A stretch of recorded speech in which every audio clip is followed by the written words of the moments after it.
এসআইআরের নামে হয়রানির অভিযোগে রাজ্যে একের পর এক প্রান্ত থেকে ক্ষোভের আগুন ছড়িয়ে পড়ছে। ফারাক্কা ও চাকুলিয়ার পর মঙ্গলবার উত্তর চব্বিশ পরগনার সন্দেশখালী ১ নম্বর ব্লকের বিডিও অফিসে ভাঙচুরের ঘটনায় নতুন করে উত্তেজনা ছড়িয়েছে।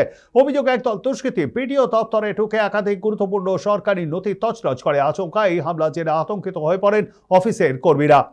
খবর পেয়ে ঘটনাস্থলে পৌঁছয় বিশাল পুলিশ বাহিনী। বর্তমানে এলাকা পুলিশের কড়া নজরদারিতে রয়েছে। পুলিশ সূত্রে জানা গিয়েছে, হামলাকারীরা সাধারণ মানুষের নাম করে এই তাণ্ডব চালিয়েছে কিনা তা খতিয়ে দেখা হচ্ছে। সিসিটিভির ফুটেজ ও প্রত্যক্ষদর্শীদের বক্তব্যের ভিত্তিতে শুরু হয়েছে তদন্ত। প্রশাসনের তরফে জানানো হয়েছে, দোষীদের চিহ্নিত করে কঠোর ব্যবস্থা নেওয়া হবে। এই নিয়ে সাধারণ মানুষের অভিযোগ, এসআইআরের নামে বৈধ ভোটারদের হয়রানি করা হচ্ছে এবং তা অবিলম্বে বন্ধ করা দরকার।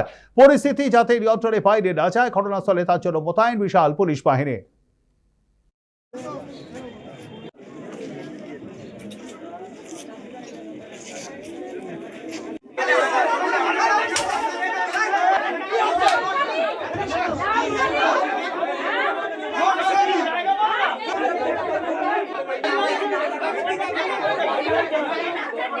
আমাদের হিয়ারিং চলছিল ৫৩-৫৭ পাটের হাটগাছি গ্রাম পঞ্চায়েতের।